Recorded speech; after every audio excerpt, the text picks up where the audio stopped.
I looked at the statistics for the top 10 killer perks being used in Dead by Daylight over the last 2 weeks, and I found some incredibly interesting information that took me by surprise. I found that out of these top 10 perks being used on killers, not a single one was a hex perk. But I also dug up one survivor statistic that might just blow your mind, so let's go!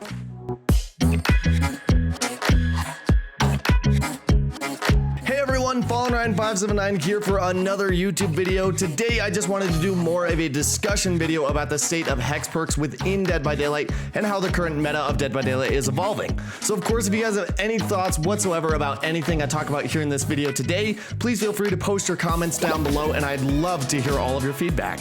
Additionally, all of the statistics I've gathered here for today are from a website called Nightlight, and all of their stats are aggregated from random players and matches uploaded to Nightlight from users who are unaffiliated with the match. Though this is a limited sample size, I thought that these statistics were extremely interesting and had a lot to offer, so feel free to check out those stats as well, and I will leave a link in the description for you guys. For those of you who don't know, hex perks in Dead by Daylight are perks where the perk or effects of a perk are placed onto a lit totem, and survivors can nullify the perk and its effects by cleansing the designated totem found in the trial. Typically, perks that are considered to be rather powerful are the ones that are designated as hex perks, as survivors have the opportunity to remove them from the trial. But after the recent changes to some popular perks such as Hex Ruin and Hex No One Escapes Death, it seems that these perks have severely dropped in popularity. Alongside this, the developers adjusted many other generator regression perks such as Overcharge, Pop Goes the Weasel, etc, etc.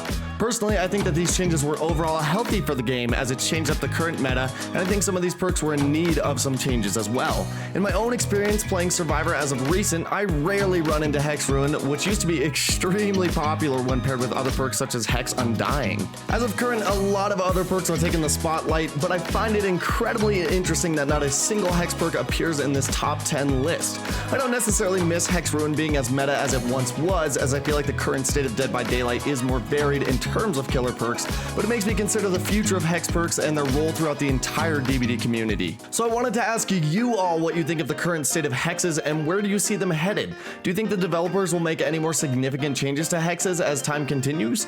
For me, I believe that it may be hard to tell where these perks are going, but I don't believe they're necessarily in a bad place. Even though they may not have massively high pick rates like they once did, I believe that they still have a lot of utility to bring to the table, and they may just be in a period of regression as well. But before we wrap up our discussion here today, I also wanted to point out an interesting survivor statistic that I mentioned earlier in the video. I discovered that Windows of Opportunity is sitting extremely high up in terms of survivor usage at 22.05% as of the making of this video. I will say this perk is great for new players to help them learn tiles, and even sometimes a useful perk for experienced players to help them see what resources are available around the map or where to head to next. And what absolutely shocked me was that this perk is being used more frequently than Prove Thyself, which is sitting at 21.72 as of the making of this video. I just found that to be a super interesting bit of information and nothing I'd ever deduce from my own game experiences. But all in all, I essentially just wanted to share that information with everyone as I thought it was extremely interesting and a crazy set of statistics to look at. But I hope you guys enjoyed our little discussion here today, and as always, good luck out there in the fog.